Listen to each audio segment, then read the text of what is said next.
As an American, I feel obliged to raise my voice for those who cannot be heard, for the oppressed, for the silenced, and for the minorities.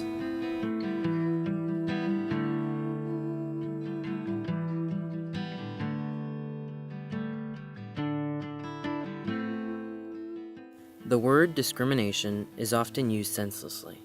It is a term that for many is said and forgotten.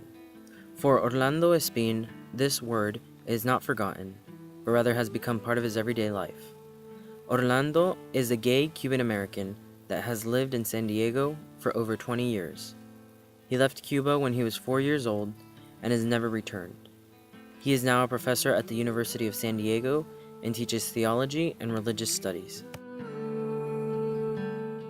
Orlando has seen the ugly face of discrimination through many perspectives. The first, and possibly the most marginalized, is his sexual orientation.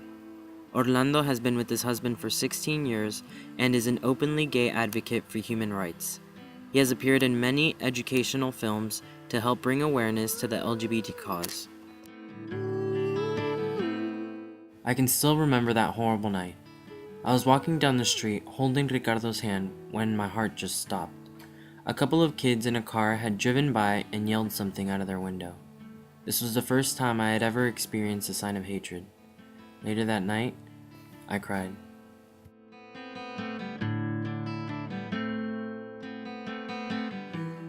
Recently in California, there have been a number of teenagers who have committed suicide because they were bullied in school for being homosexual. Yesterday, a spirit day was held. The Gay and Lesbian Alliance Against Defamation asked us to wear purple to call attention to these deaths and to try and stop bullying in schools. Discrimination is often expressed when fear is present, says Orlando. Either the fear of diversity itself or the fear that you can become the next victim. Everyone is different. This is one of the only things we share. Whether it's our sexual orientation, our race, or our beliefs, we will always have things that separate us from the rest. For Orlando, it's his culture. I'm a devout Catholic and I love God. Nobody can ever take that away from me. Orlando teaches a college class on religious studies and has tracked discrimination against religions and races throughout U.S. history.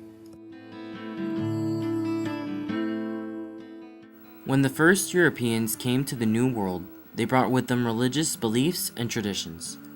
As the Spanish began to settle on Pueblo land, their beliefs were enforced on the natives.